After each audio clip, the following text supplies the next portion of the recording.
안녕하십니까, 김동길입니다. 오늘은 얘기 주제가 한국과 일본의 친선을 위하여, 그렇게 제목을 잡았습니다. 왜 하필 이때 그런 얘기를 하느냐? 일본이 어렵습니다, 여러 가지로. 경제도 만만치 않고요.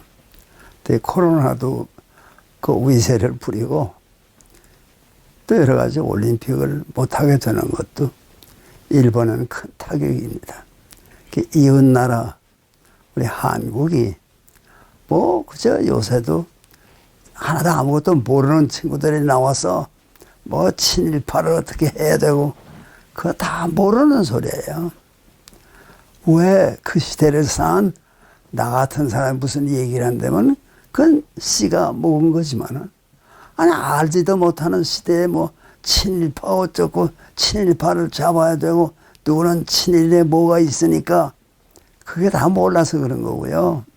한마디로 하면 지금 그런 얘기를 할 자격이 없습니다, 다. 그런데 오늘 왜 새삼스럽게 일본 얘기를 하는가 하면, 그동안도 나는 일제시대를 살아봤으니까, 또 개인적으로도요, 우리가 가족적으로 희생을 많이 겪었습니다. 내 형님이 한 분 계셨는데 일본의 조선인 징병 일기입니다. 그래서 일본 징병에 끌려가서 소련 만주 국경 어디에서 그냥 세상을 떠났습니다. 그래도 우린 그거를 무슨 문제 삼고 내 형이 이렇게 당했다, 원수 갚겠다, 그렇게 말 못합니다. 왜? 그 시대를 잘 아니까. 일본이 우리에게 모범을 보이는 게 많습니다. 그러니까 이 동양에서 이 산업화된 제1등국이 일본 아닙니까?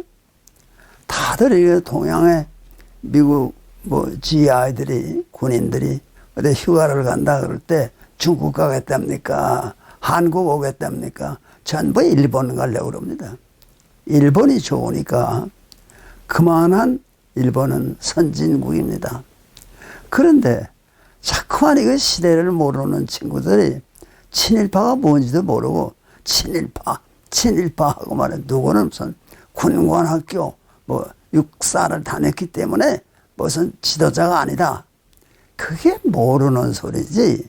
지금 그런 얘기를 한다는 건 그건 무식하기 짝이 없는 거예요. 또 다른 나라로 하면, 아니 장개석은 일본 육사 출신 아닙니까? 그건 그 나라에서 존경받고, 우리나라는 아무개도 육사 나왔다, 만주 군관학교 나왔다, 친일파다, 그런 게 어디 있어요? 지금 식민지가 돼서 우리 잘못이 많은 거죠. 우리가 정치를 못하고 형편없이 굴다가 당한 거죠. 일본만 책망하는 건 잘하는 일이 아닙니다. 우리 잘못을 깨달아야죠. 앞으로는 그런 일이 없도록 하겠다. 그걸 확실하게 느끼고 깨닫고 우리는 분투 노력해야 하죠. 일본 시대를 갖다가 비호하는 사람은 거의 없습니다.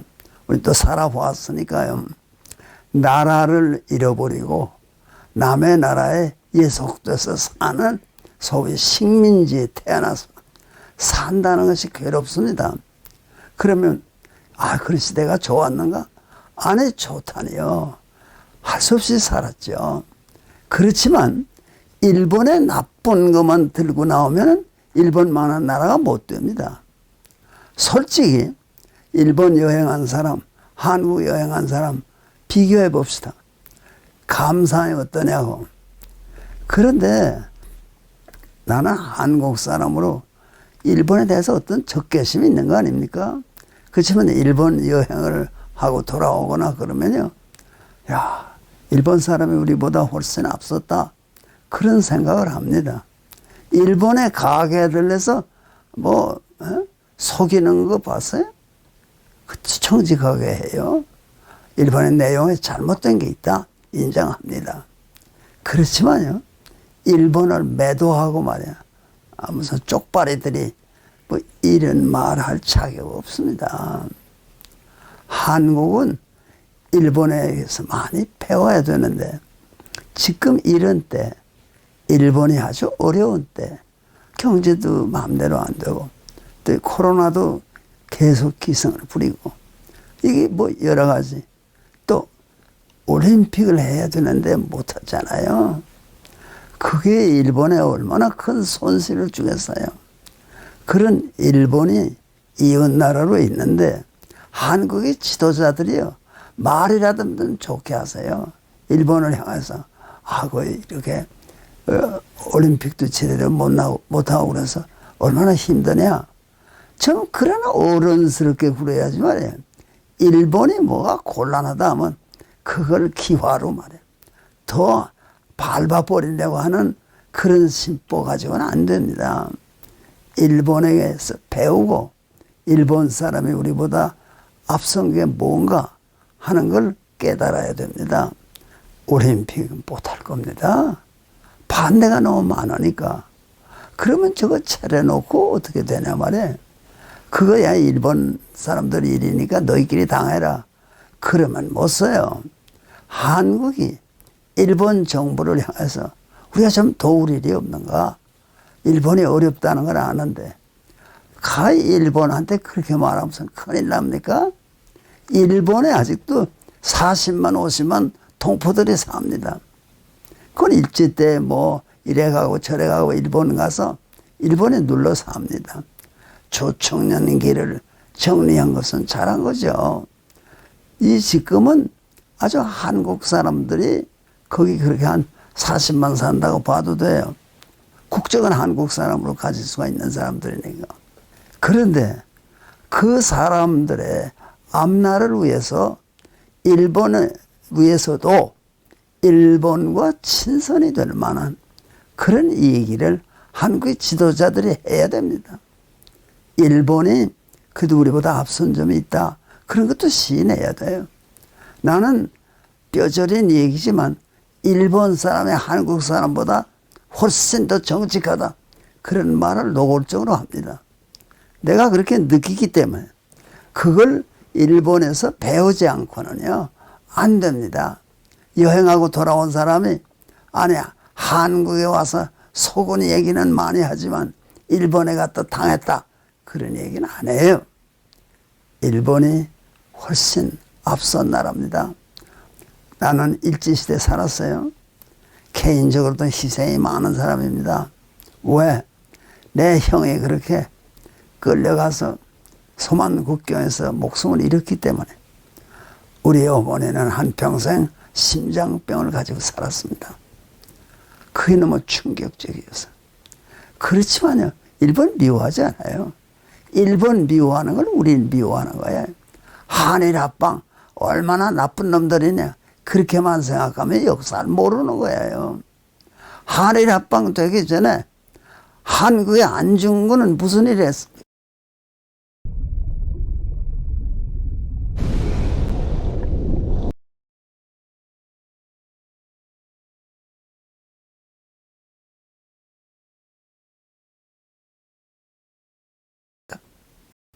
일본의 이토 히로부미를 아주 해치웠습니다. 합방도 되기 전에 어머니는 한평생 심장병을 가지고 살았습니다. 그게 너무 충격적이어서. 그렇지만요, 일본 미워하지 않아요. 일본 미워하는 걸 우린 미워하는 거예요. 한일 합방 얼마나 나쁜 놈들이냐. 그렇게만 생각하면 역사를 모르는 거예요. 한일 합방 되기 전에 한국의 안중근은 무슨 일을 했습니까? 일본의 이토 히로부미를 아주 해치웠습니다. 합방도 되기 전에. 그런 사나이가 한국 사나이입니다. 일본 사람들도 존경합니다. 대단한 사람이다. 뭐 이토 히로부미 하면 일본 정계 제1인자입니다. 그런 사람을 해치웠습니다. 한국의 안중근이 사형선고 받고 뭐라고 그랬다고 그러죠? 사형선고를 받고 나서 그 재판장을 향해서 이보다 더 심한 형벌은 없냐. 한국의 사나이입니다. 멋있잖아요. 그리고 우리는 합방을 당했기 때문에요. 훨씬 아프지 않습니다. 우리가 할 만큼은 했으니까. 안중근이 한국인이라는 사실이 우리의 자존심을 북돋아 주기 때문에. 그래서 나는 이 어려운 때 일본은 돕는 말, 일본과 친선을 도모할 수 있는 말을 한국의 지도자들이 거침없이 하고 친일파 색출인의 그건 당치도 않은 그거는 거두어 주기를 바라면서 오늘 내 얘기를 여기서 끝내도록 하겠습니다. 고맙습니다.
연아의 화이트로그.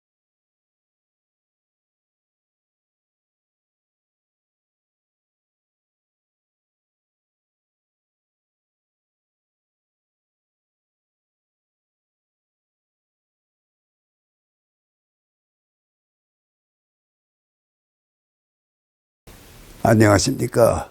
김동길입니다. 지금 대통령하는 문재인 대통령의 임기가 이제 얼마 있어서 끝납니다. 그러면 역대 대통령이 12사람이 있었는데 그중에 행복한 대통령이 누구였는가 한번 생각해 보세요. 정말 끝까지 대접받는 대통령, 그건 우리 역사에 거의 없습니다. 물론 우리 정치 수준이 낮아서 그렇죠. 나는 그렇게 생각을 안 하고 지금 문재인 씨가 대통령인 동안에는 내 평가가 굉장히 낮습니다. 왜 그런가 하니 문재인 그러면 무슨 생각이 앞서는가 하면은 남과 북이 하나 되는 꿈. 난 그런 꿈 꾸는 사람을 마땅치 않게 보는 거예요. 한국인으로서. 남과 북이 무슨 하나가 되는 꿈을 생각하면 안 돼요. 그거는 그런 식으로는 안 됩니다. 대한민국의 힘이 민주주의로 아주 최강의 나라가 되고, 뭐 일본 따라잡는다 그렇게 되고, 경제력이 또 그만큼 되고, 이래서 한반도에 대한민국밖에 없게 돼야, 그래야 통일이 되죠. 아니 무슨 핵무기까지 만든 북한을 그렇게 쉽게 생각합니까? 남과 북이 하나 되는 꿈, 그런 꿈은 없다. 그렇게 나는 주장하기 때문에 이 문재인 대통령의 임기 중에 나는 그를 대단한 대통령으로 안 보았습니다. 왜? 자기가 대통령이 된 나라의 성격을 모르니까. 그저 군사적으로, 경제적으로 북한은 대항이 안 된다. 이렇게 해서 전 세계에 대한민국을 우뚝 서게 해야 대통령 노릇을 잘하는 거지. 아니 그런 꿈을 가지고 있는 사람이 대통령이 되니까 아니 일제시대부터 살면서 해방을 북에서 맞이하고 월남하고 그런 복잡한 인생길을 걸어온 사람에게 너무나 수준 낮은 얘기예요. 남과 북이 하나 되는 꿈, 그거는 어리석은 꿈입니다. 그래서 처음은 많이 비판을 했습니다. 또 지금도 잘못된 거는 가차없이 비판하죠. 그렇지만 그건 그가 대통령으로 있는 동안 뿐이지 나는요 박정희 대통령 때문에 고생을 많이 했습니다. 한 번도 비판하지 않습니다. 왜? 대통령 물러나고 이제 그도 불행한 끝을 맞았지만은 그는 잘한 것만 생각해야지. 대통령 지낸 사람의 잘못한 거 자꾸 들춰내면요 나라가 안 됩니다. 한번 대통령이 됐다는 건 그만한 위력이 있다. 아무개나 그만두자. 이승만부터 다 해야 됩니다. 전두환, 노태우 다 해야 됩니다. 그 사람들도 대통령 했으니까 그 단테는 과정이 마음에 안 맞는다. 그건 오늘 생각이지. 그때 마음에 안 맞는 사람이 있었다고 하더라도 대세가 몰고 가서 그이들이 다 대통령을 만들었으니까 또 끝이 불행했던 건 사실이죠. 다. 그러니까 그저 이승만 대통령이 이 4.19라는 걸 맞이하고 그런 과정에서 3.15 부정선거 문제가 부각되니까 그건 역시 대정치가가 다르더라고요. 국민이 원한다면 나 물러날게. 그리고 뭐 한 일주일 내에 다 결정했습니다. 미개한 나라의 대통령은요 물러나지 않으려고 온갖 재주를 다 부립니다. 그러다 나라가 망합니다. 시리아 같은 나라, 알 아사드. 그게 만일에 대통령 자격이 없다고 국민이 생각하면 물러날게. 이랬으면요 시리아가 적골이 아닙니다. 그러나 그 알 아사드가 대통령 자리를 지키기 위해서 자기 아버지도 대통령이었으니까 그걸 끌고 나가는 바람에 시리아가 적골이 되는 겁니다. 그러니까 그런 의미에서요 우리는 초대 대통령의 대단한 인물을 가진 겁니다. 그걸 뭐 정치가 이론적으로도 정치를 잘 공부했고 그 모든 식견이 보통이 아니에요. 그러니까 뭐 어느 나라의 대통령도 될 만한 인물이에요. 뭐 독재자다. 독재자라는 건 그런 데 붙이는 건 아닙니다. 민주적 절차에 대한 신념이 있는 사람을 독재자로 합니까? 그러니까 내가 왜 이런 얘기를 지금 하는가 하니 나는 대통령 한 사람은 다 존중하자고 말해. 그래서 이제 그런 화폐라도 만들어내서 그저 12사람 대통령 지나면 다 나와. 이렇게 해야 존경할 거 되지.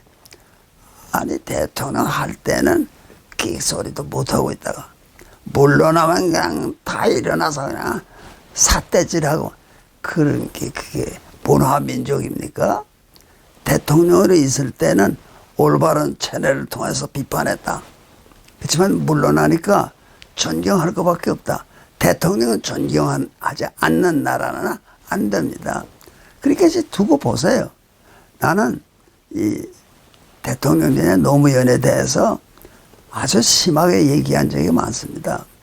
그이가 만일에 그런 극단의 행동을 취해서 자살을 하지 않았다면요. 나는 그이도 대통령으로 존경받아야 할 점이 많다 이렇게 봅니다. 그러니까 뭐 박정희 대통령 그러잖아요. 박정희 대통령 때문에 감옥에도 가고 그랬다거든요. 그래도 그이는 훌륭한 지도자입니다. 다 인정할 걸 인정합니다. 뭐 이승만은 위대한 인물이고, 이승만 없으면 대한민국 없습니다. 이승만 없으면 6.25 사변의 나라 못 지킵니다. 그런 걸 다 우리가 솔직하게 알고, 그리고 그분들이 존경에 해당한다는 거. 왜 박정희가 왜 국민의 존경을 받아야 되느냐. 그 이전까지는요, 사실 춘궁기, 먹을 거 없는 때가 되면 시골에 촉은, 목피, 풀뿌리, 나무 껍질로 식사를 대행하던 그런 때가 있었습니다, 이 나라에. 그러나 박정희가 대통령이 돼가지고 그 무슨 새마을 운동도 하고 뭐 이러면서요, 국민을 굶지 않게 만든 건 사실인데 국민의 한 사람으로 그게 고맙지 않습니까? 대단히 고마운 일이죠. 그 박정희를 우러러 보는 거예요. 큰일 많이 했다. 뭐 박정희 없을 때 박정희 욕이나 하고 말이야. 자리에 없다. 그래서 그 불행하게 끝났잖아요. 그게 다 이 나라의 역사가 잘못된 걸 의미합니다. 다 불행한 것 같아요. 그러니까 이제부터 대통령 지낸 사람은 마음 놓고 국민의 존경을 받으면서 살 수 있게 하자. 그래 내가 예전부터 생각하는 거지만 이승만을 비롯해서 이제 문재인 대통령 이제 그만둘 거 아니에요? 얼마 안 남았으니까. 그러면 다 화폐 하나씩 만들려고 말이에요. 12사람 12개 화폐를 만들어서 이 통용되게 하라 말이에요. 기념으로 해도 돼요. 그렇게 해서 대통령을 존중하지 않고는 이 나라에 미래가 없다. 그런 생각을 합니다. 그래서 나는 그동안 문재인 오늘의 대통령에 대해서 심한 말도 많이 했지만요. 두고 보세요, 이제. 그이가 대통령 자리에 물러나면 잘한 것만 골라서 얘기합니다. 존경할 수 있게. 그래서 국민이 다 자리에 있을 땐 끽소리도 못하다. 물러나자마자 삿대질하고 감옥에 보내고. 그게 말이 됩니까? 그게 미개한 민족이지. 왜 그렇게 하나 말이에요. 자리에 있을 때 세계 보세요. 다 잘된 나라는 제대로 합니다. 대통령 임기 다 채우고 존경받습니다. 우리도 이제부터 그런 나라가 돼서 국민의 존경을 받는 대통령, 역사의 대통령들을 만드는 나라가 되기를 바라면서 내 얘기는 여기서 끝내도록 하겠습니다. 고맙습니다.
안녕하십니까.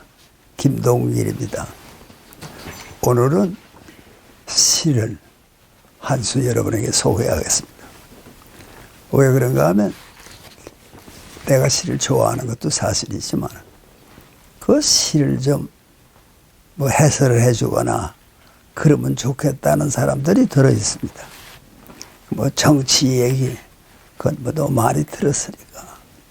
그래서 오늘은 우선 시를 한 수 소개하는데 유명한 조이스 킬머의 시입니다. 조이스 킬머는요 2차 대전의 차원에서 나가서 프랑스 전투에서 전사했습니다. 나이가 32살밖에 안 됐다고 그러죠. 근데 내가 왜 이 사람의 시를 많이 인용을 하는가 하면요, 이 사람의 한 말이 시란 나 같은 어리석은 자가 영원한 것. 그러나 하나님 한 분만이 나무 한 그루를 만드실 수 있다. 그 말이 어디 뭐 설교를 가거나 그러면 많이 마음에 와닿습니다. 그래서 누가 뭐 좋은 음악 프로를 했다든가 그러면요, 설교라는 건 사실 별 가치가 없거든요. 음악을 들은 걸로 족하지. 그래서 이제 나는 조이스 킬머의 그 시인이 아니지만 쓴 시가 우리에게 많은 감흥을 일으키는 게 사실이다. 그런 말을 합니다. 그래서 우선 우리말로 내가 번역한 걸 한번 읽어드리고, 그리고 또 영어로 한마디 하고, 또 다른 남은 얘기도 몇 마디 하고, 오늘 첫 번 순서를 끝내도록 하겠습니다. 나무, 조이스 킬머. 나무 한 그루처럼 사랑스러운 시 한 수를 대하지는 못하리로다. 굶주린 입을 대지에 받고 단물을 빨아먹는 나무 한 그루. 온종일 하나님 바라보면서 잎사귀 무성한 두 팔을 들어 기도하는 나무 한 그루. 여름 되면 그 봄에 로빈새 둥지 틀고, 겨울 되면 그 봄에 흰눈 내리고, 비가 오면 온몸이 다 젖는 나무. 시란 나 같은 어리석은 자들이 엮어보는 것. 그러나 하나님 한 분만이 저 나무 한 그루를 만드실 수 있다. 그 결론이요, 그렇게 마음에 와닿는 거예요. 어디 가서 설교를 해도 누가 뭐 음악 순서를 잘했다든가 그러면 나는 그 다음에 나가서 설교는 안 하는 게 좋지 않아. 이 자들은 음악으로 족하지. 그러면 이 시 한 수가 얼마나 많은 걸 얘기해 줍니까? 자기도 시를 쓰는 사람인데 뭐 시인은 아니지만 전문적인, 그래 뭐 시를 32수나 남겼다니까 뭐 시인은 시인이죠. 그렇지만 그 시라는 건 말이야, 자기 같은 어리석은 바보 같은 인간이 쓰는 거지. 정말 인생에 가치 있는 건 하나님이죠. 나무 한 그루를 만드실 수 있는 거 아니냐. 그렇게 아주 나무 한 그루를 찬양하는 거 아닙니까? 그래 또 사실은 나무에 대해서 얘기를 한 주제로 해서 글을 쓴 사람은 많습니다. 나무가 아름다운 거 그러니까. 그렇지만 이 조이스 킬머의 그저 무난한 시죠. 수준이 높은 시는 아니지만 I think that I shall never see a poem lovely as a tree whose hungry mouth is pressed against the earth's sweet flowing breast. A tree that looks at God all day and lifts her leafy arms to pray. A tree that may in summer wear a nest of robins in her hair, upon whose bosom snow has lain, who intimately lives with rain. Poems are made by fools like me, but only God can make a tree. 다시 한번 내가 번역한 우리말로 된 그 시를 읊어드리겠습니다. 나무 한 그루처럼 사랑스러운 시 한 수를 대하지는 못하리로다. 굶주린 입을 대지에 박고 단물을 빨아먹는 나무 한 그루. 온종일 하나님 바라보면서 잎사귀 무성한 두 팔을 들어 기도하는 나무 한 그루. 여름 되면 그 품에 로빈새 둥지 들고, 겨울 되면 그 품에 흰눈 내리고, 비가 오면 온몸이 다 젖는 나무. 시란 나 같은 어리석은 자들이 엮어보는 것. 그러나 하나님 한 분만이 저 나무 한 그루를 만드실 수 있다. 이건 시인의 어떤 겸손이라고도 볼 수 있죠. 그래, 또 이런 시도 있지 않습니까? 이 사람이 젊어서는요, 자랑을 많이 해요. 그러다가 나이가 들면 자랑할 것이 없다, 그렇게 느낍니다. 그러니까 젊어서는 이게 내 잎사귀다, 꽃이다, 그래 햇볕에 흔들어요, 보라고. 그렇지만 나이가 들면은 그게 아무 가치가 없어요. 젊음이 오래 갑니까? 누구나 한때 젊지 않았어요? 요새 나이가 들어서 제대로 걷지 못하는 나하고 비슷한 나이 사람들이 많아요. 예전엔 다 뛰어다니던 사람들입니다. 인생이 그렇게 되는 거 아니에요?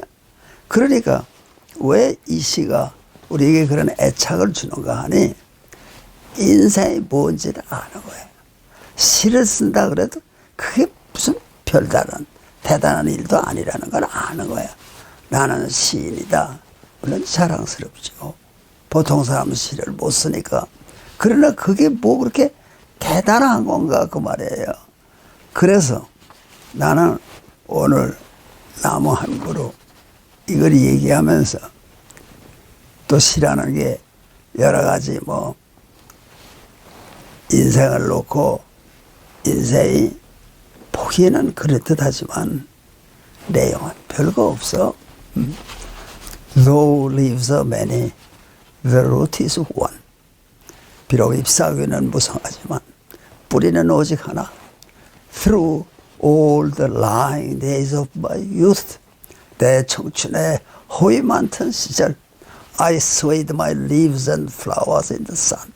나 햇볕에 이게 잎사귀다, 이게 꽃이다 흔들면서 자라가나였거든.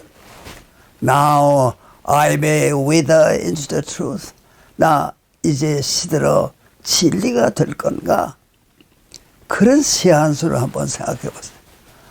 진리가 되지 못하더라도요, 노인에게는 젊은 날의 허영이 다 없어요. 그렇지 않아요?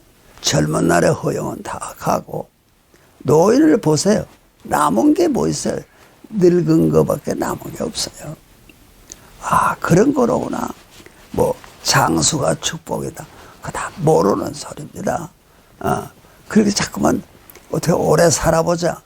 오래 살아서 뭐 할 거예요? 할 것도 없으면서 오래 살기를 길을 쓰는 것도 반성의 여지가 있는 일 아닙니까? 인생이란 그저 거기서 거기입니다. 잘난 사람? 어떤 사람이에요? 잘났으면 얼마나 잘났어요? 또 자기 잘났다고 교만하게 굴고 말해. 그런 사람들 보면 아주 안 됐어요. 몰라서 그러니까. 잘났다고 떠드는 사람 치고 잘난 사람 없어요. 좀 그래도 잘난 사람은요, 자기가 못난 것을 압니다. 그러니까 좀 사귀기가 쉽지 않아요. 이렇게 못난 것이 그러는 사람하고 내가 누군데, 누군 누구야, 거기서 거기지. 그런 생각을 해봅니다. 그래서 우선 시를 가지고 인생을 더듬어 보는데, 인생이란 다 그런 겁니다. 나무 한 그루를 감당할 만한 시가 없다는 거. 그럼 사람은 시밖에 못 쓰는데 나무 한 그루 만들 수 없지 않아요. 그래, 모든 우리가 가진 시라는 유산도 나무 한 그루만은 못한 것 아닌가, 그런 생각을 해봅니다. 네, 시에 대한 얘기는 여기서 끝내도록 하겠습니다.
안녕하십니까. 김동길입니다.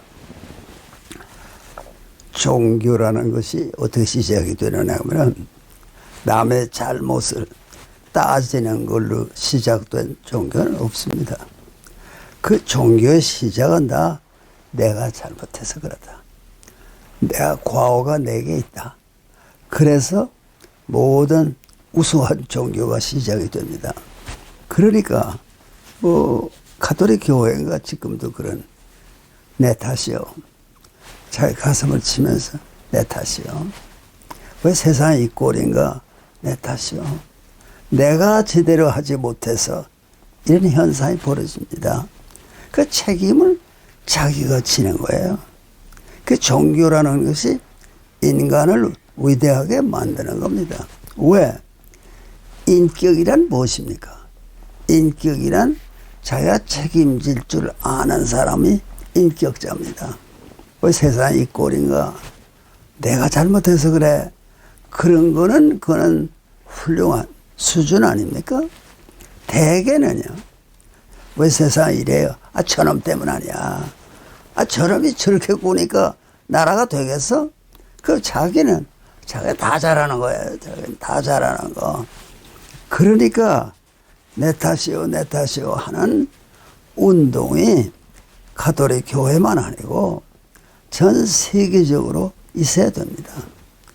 또 그것도 내 탓이요 하는 걸 써서 한동안 운동이 시작이 되는데 그걸 자동차 뒷면에다 뒤에 오는 사람 보기에 붙여놨어요. 그거 잘못이거든요. 제 앞에다 붙여놓고 운전하고 가면서 내 탓이요. 이렇게 생각해야 되지. 뒤에다 하면 뭐야? 뒤에 오는 사람이 보려는 거야?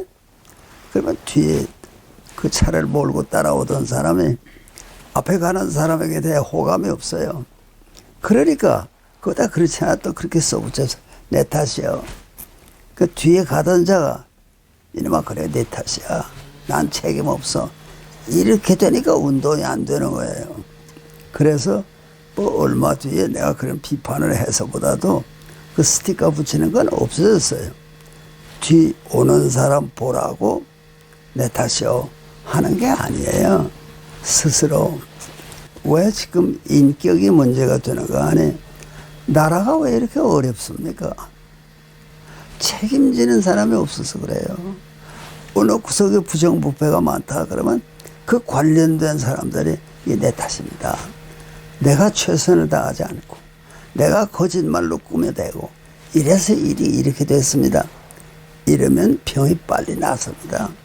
이 병이 낫지 않아요. 무슨 부정부패가 나타났다. 드러났다. 그러면은 책임지는 사람은 없어요. 그건 난 아닙니다. 나는 거기 관계없습니다. 그러니까 그저 번번이 관계없다는 사람이 잡혀가요. 그러면 이 세상을 어렵게 만드는 건 뭐냐? 책임 안 지기 때문에 그래요. 지금도 대한민국을 놓고 대한민국의 대통령으로부터 나는 대통령이 그런 걸 느끼는 사람 같지도 않아요. 대한민국을 수호할 책임이 우선 내게 있다. 나는 목숨을 걸고 대한민국을 지켜야 한다. 무슨 가다가 하는 말이 남과 북이 하나 되는 꿈이던가 이따위 소리만 하는 거예요. 그러면 내가 분개하는 게 여보 그런 꿈이 어디 있어? 남과 북이 하나 돼? 뭘로 하나가 돼? 인공기를 가지고 하나가 돼? 태극기를 가지고 하나가 돼? 그 말도 안 되는 소리 아니야. 우리가 그런 말을 합니다. 거침없이 해요. 사실상 오늘 대통령으로 있다 이제 한 10개월에서 물러나는 사람이 과연 처음부터 말이야 대한민국을 위해서 대통령이 됐습니까? 아니면 남과 북이 하나 되는 그런 꿈 때문에 됐습니까? 그런 꿈을 버려야 돼요. 왜? 그건요 국민을 속이지 않고는 성립 안 됩니다. 돼가는 것처럼 되긴 뭐가 돼요? 저 김일성이 만들어 놓은 북의 인민공화국에 그런 우리의 논리에 넘어갑니까? 우리는 뻔히 압니다. 대한민국이 사는 길은 뭔가 한반도가 사는 길은 뭔가? 그러면 우리 책임은요, 대한민국이 자유민주주의를 가장 훌륭하게 해야 돼요. 자유민주주의를. 거기에 따르는 경제적인 제도는 뭐냐? 그러면 역시 시장경제를 살려야 돼요.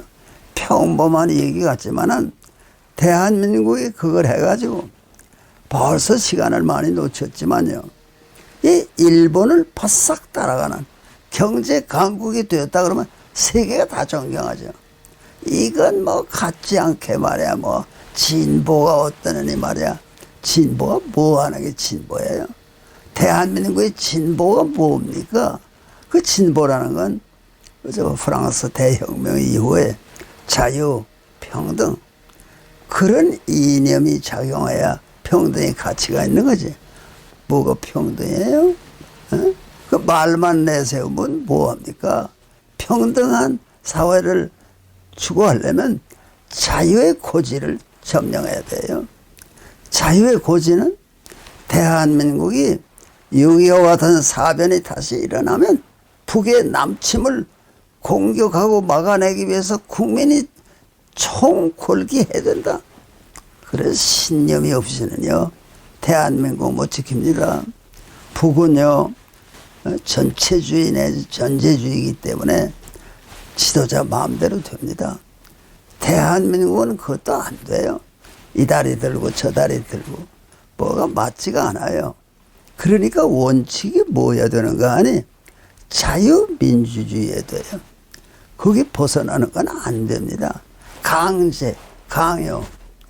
가령 뭐 아파트 값도요, 자꾸 그걸 컨트롤하려고만 하면 자유민주주의 아니에요. 법에 어긋날 때 어떤 제재를 가하다, 그건 권력이 마땅히 해야 될 거죠. 왜? 가난한 사람들을 위해서. 그렇지만 이래라 저래라 하는 게 권력 아닙니다. 그건 다 잘못 배운 거예요. 그러니까 뭐 독일인가 어디서 말이에요, 세 받는 새에게 상한선을 정했다가 법에서 그건 자유민주주의 아니다. 그래서 그 폐기했다잖아요. 왜 그런가 하니 그게 다른 걸로 작용이 돼서 막아줘야지 법으로 올리지 마. 그렇게 해서 안 올리는 게 순리대로 나가는 게 아니거든요. 좋은 자유민주주의 사회는 뭔가? 열심히들 일하고 법을 어기지 않아야 되는데 법을 어기는 사람은 처벌을 받아야 돼요. 그러니까 법을 어기지 않고 순리대로 해서 돈 버는 사람도 있고 그래야 돼요. 국민 생활을 위축시키는 것은 이래라 저래라 하는 거예요. 아, 그렇게 하면 안 돼요가 아니라 그렇게 하면 법이 제재한다. 그거면 되지. 권력이 앉아서 자꾸만 집값을 올리면은 그 비싼 집에 사니까, 그러니까 뭐 집세도 얼마 이상 받으면은 세금을 더 많이 낸다. 그런 거나 마찬가지로 자기 집이 사는 집값이 올라서 뭐 더 많이 내야 되는 사람이 생긴다.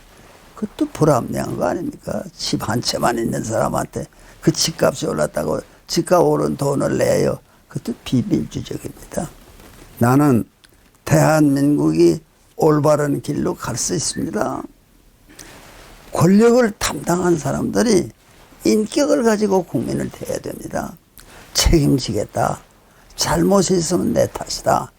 이렇게 하면은 이 나라는 틀림없이 훌륭한 나라가 될 겁니다. 그 하나를 희망으로 여기면서 오늘 내 얘기를 여기서 끝내도록 하겠습니다. 고맙습니다.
안녕하십니까. 김동길입니다.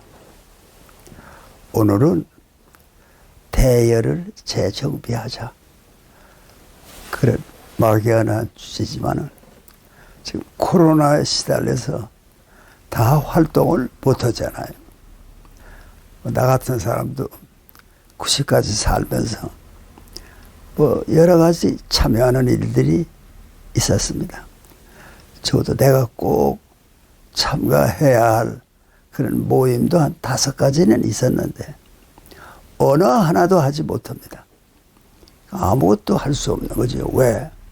사람이 모이지 못하게 되는 이 상황이 굉장히 어려운 상황입니다.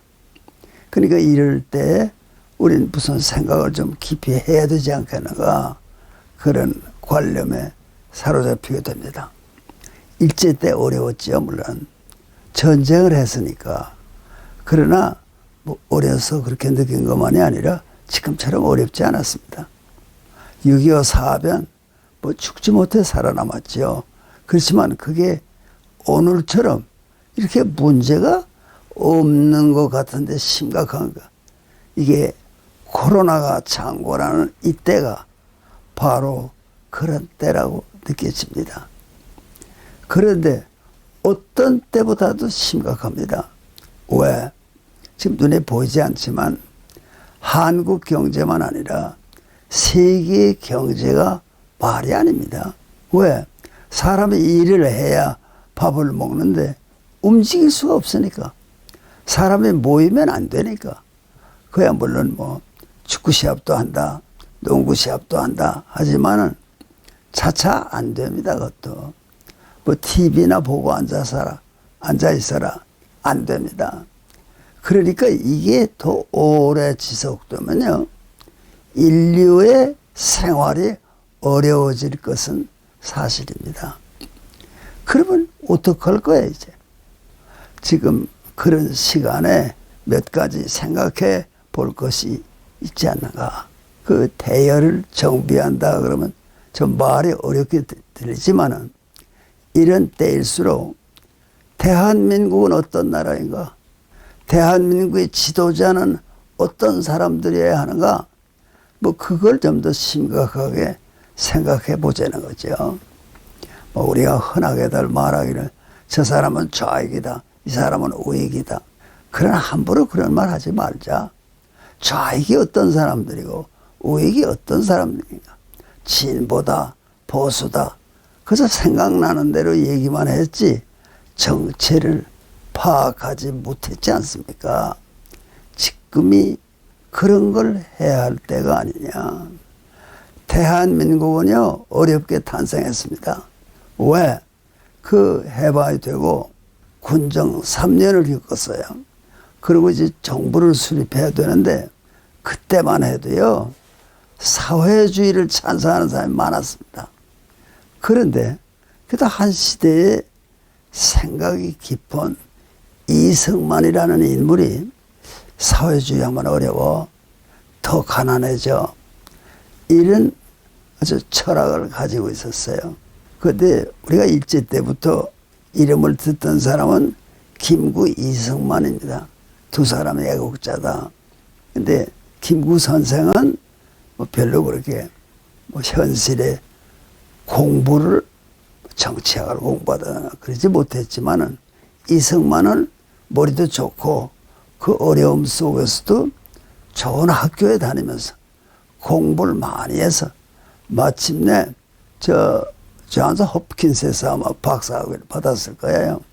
그게 우드로 윌슨이 거길 나오고, 그리고 그 학교에서 가르치기도 했습니다. 뒤에 대통령이 되지만. 그래서 이승만이 정치를 공부도 했고 아는 사람이고 또 공부도 대단하게 잘했어요. 그런 재능이 뛰어난 사람인데 그가 판단했습니다. 독재자다 이런 말 많이 하고, 무슨 이승만이 별거 아닌 것처럼 생각하는 거는 그건 과거에 잘못된 견해고, 이 대한민국은 이승만 없으면 없습니다. 또 사실상 6.25 사변이 터졌을 때 이승만이 아니면 누가 그걸 막습니까? 국제적으로 대한민국을 돋보이게 하고 이걸 지켜야 한다. 그래서 결국은 유엔군이 16개국에 모여서 대한민국을 지켰습니다. 훌륭하게 지켰습니다. 그 뒤에 물론 3.15 부정선거니 그런 것 때문에 물러났다 그러지만 그것만 3.15 부정선거만 생각하면 안 됩니다. 그 부정선거를 물론 이승만 대통령이 조작한 건 꾸민 건 아니지만은 그 또 부정선거가 있었다.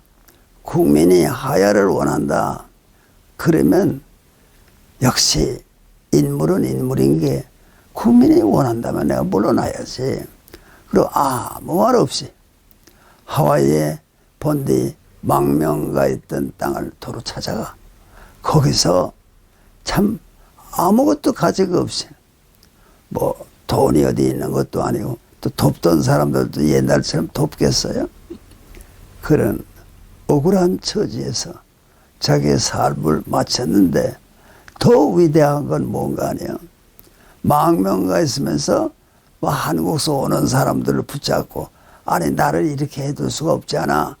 그런 말 한마디도 안 하고 뭐 저거의 정치에 대해서 한마디도 안 하고 허술한 병원의 병실에서 세상을 떠났습니다. 그이가 아니었다면 대한민국은 없습니다. 그러니까 대한민국을 사랑하는 사람들이 대한민국을 위해서 일해야지. 가만한 내용을 들여다보면요. 대한민국은 태어나지 않아야 할 애가 태어나는 것이다. 그런 생각하는 사람들이 왜 대한민국의 지도자입니까? 그러니까 뭐 태극기도 별로 대단치 않다. 아니 태극기를 보면 감동해야죠. 일제하에도 태극기를 가지고 애국심을 고취한 사람들이 많은 거 아닙니까? 태극기만 보기만 해도 가슴이 두근거린다. 그런 사람들이 있었습니다. 그래서 오늘이 있는데 또 뭐 안익태가 무슨 친일파다. 저희 마음대로 친일파를 만듭니까? 누구를 향해서 당신이 친일파죠? 그러려면 그 사람의 증언을 들어봐야 됩니다. 다 무슨 이런 증거가 있다 그래도 그 증거가 사실인가 알아봐야지. 그건 덮어놓고 그저 뭐 친일파다. 그 친일파가 됩니까? 그런 것도 차제에 한번 생각해 봐야 되고요. 대한민국을 자랑스럽게 생각하지 않는 사람들은 정치 지도자로 나오면 안 됩니다. 이번에 이 코로나를 거치고 이 국민이 똑똑해져서 대한민국은 대한민국을 사랑하는 사람들이 끌고 나가야 된다. 그러니까 이제는 좌익, 우익이라는 것도 분명하게 해야 돼요. 그냥 무슨 소리 하면 뭐 저건 보수 뭐 그런 패거리다. 그렇게만 말하면 안 되고 무슨 진보라는 게 뭡니까? 가만 따라가 보세요. 그러면 북이 하자는 대로 하면 진보입니까? 그러면서 왜 6.25 사변을 일으킨 북을 따라가려고 하냐? 그러면 북이 많이 달라졌습니다. 달라지긴 뭐가 달라져요? 아무것도 달라진 것이 없고 김정일의 아들 손자들이 맡아서 오늘 북을 요리해 나가는데 그 백성이 인민이 국민이 고생하는 것을 한번 생각해 보세요. 빨리 우리가 국력을 강하게 해서 이승만이 주장한 것처럼 실지 회복이 가능해서 다 소위 대한민국이라는 자유 있는 땅에서 살게 하는 게 우리의 사명이 아닌가 그런 생각을 해봅니다.